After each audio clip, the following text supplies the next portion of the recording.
si Inday Sara. Si Inday Sara ang nakadalaw, no? Kasi ang nangyari, naghiwalay kami. Ang dami kasing tao na nagtipon-tipon sa labas ng hukuman.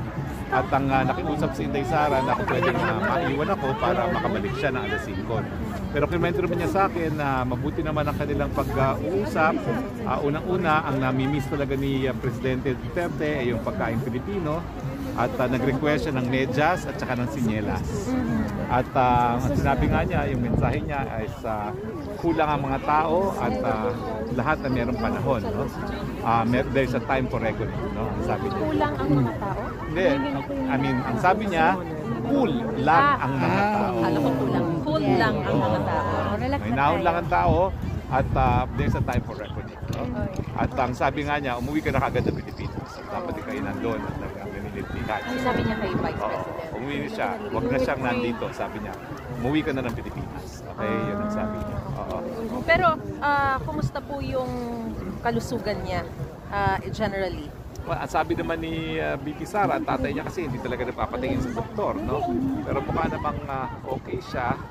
At alam natin na yung appearance niya sa hukuman, ako bilang isang nag-Xbox niya, mukhang mahina.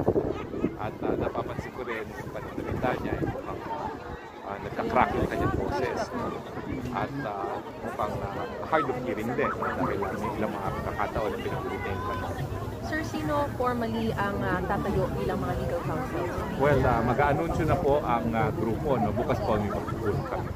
Bukas po yung tulong? Hindi ko lang alam kung ano pang time bukas. But I have confirmed it's a lead counsel. No? So we have a lead counsel. There's a team. There's a team. Already formally hindi pa rin. member? Hindi pa rin. The only one na na-recognize ang hukuman is yung Bingo Medina. Pero binanggit din sa ICC News kasi doon. Hindi ko alam kasi hanggang ngayon wala pa rin kaming permiso to enter detective facility. So hindi ko pa rin alam. At nagkausap kami ni Attorney Hoffman at nag-aantay pa rin kami. Okay. Anong response po ni Vice President Sara doon sa sinabi ni Pangulong Duterte na dapat umuwi na siya? Sabi naman niya uwi siya, nag-aantay lang siya ng karelyebo kasi walang next of kin dito kung siya uwi. So when is Congressman Pulong pa? Nag-aantay kasi sila na magkaroon ng sensyon sa akin. Kaya lang nakabisa si Vice President at sinamahan niya anak niyang manood ng Taylor Swift dito sa Munich. Kaya meron siyang so happy na meron siya. Sino yung sila? Si I think the family. Congressman and the mayor? The family, I think. The whole family. Even si Nakiti? Husband niya, at saka yung daughter niya. Okay. Pero yung mga kumukuha ng visa, lahat ng pamilya ay nag-a-apply ngayon sa visa. Even si Mayor Baste, lahat ng magkakapatid. Si Titi and the Manilet. Oo.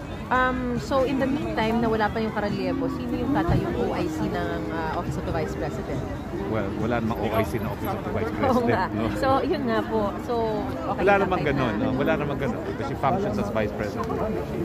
And then, yung preparations for the impeachment, will it be halted? Hindi naman. Ibang legal team naman yun.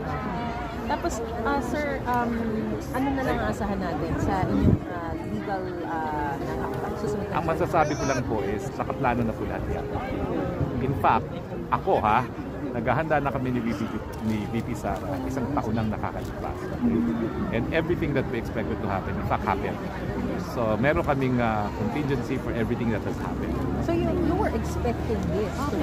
I have been expecting this for the past 3 years. Of course, medyo minority view ako dahil marami nagsasabing imposible mangyari dahil sinasabi nga ni Presidente Marcos na hindi siya makipagtulungan. I never believed it, not even for 1 second. Yeah. Never.